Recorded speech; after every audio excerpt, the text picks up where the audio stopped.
ടെക്ല structures എന്ന സോഫ്റ്റ്വെയറിൽ stiffeners എങ്ങനെ പ്രൊവൈഡ് ചെയ്യാം.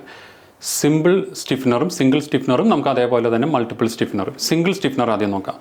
Connection number 1003. കണക്ഷൻ സെലക്ട് ചെയ്തു, മെയിൻ പാർട്ട് സെലക്ട് ചെയ്തു, പൊസിഷൻ കൊടുത്തു. ഇവിടെ സ്റ്റിഫനർ ഡെവലപ്പ് ആയി വന്നു. ഇനി പ്രോപ്പർട്ടി എടുത്തിട്ട് നമുക്ക് തിക്നെസ്, പ്ലേറ്റിൻ്റെ തിക്നെസ് എത്ര വേണോ അത് നമുക്ക് കൊടുക്കാം.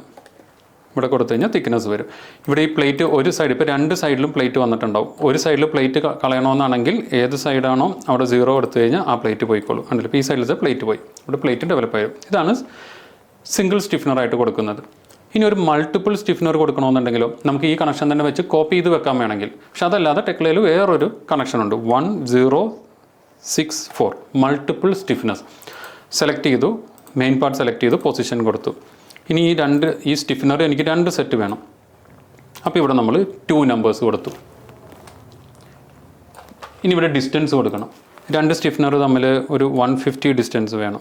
മോഡിഫൈ, ഇവിടെ 150 ഡിസ്റ്റൻസിൽ സ്റ്റിഫ്നെസ് വന്നു. ഇനി നോർമൽ നമ്മൾ കൊടുക്കുന്ന പോലെ തിക്നെസ് പ്രൊവൈഡ് ചെയ്യുക.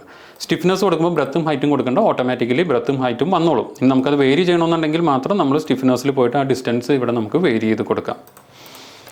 അപ്പോൾ ഒരു സ്റ്റിഫനർ എങ്ങനെ സെറ്റ് ചെയ്യാന്നുള്ളത് മനസ്സിലായിട്ടുണ്ടാവും. കൂടുതൽ ഇൻ ഡെപ്ത് നിങ്ങൾക്ക് ഇതിൽ അറിയണമെന്നുണ്ടെങ്കിൽ follow us for more informations.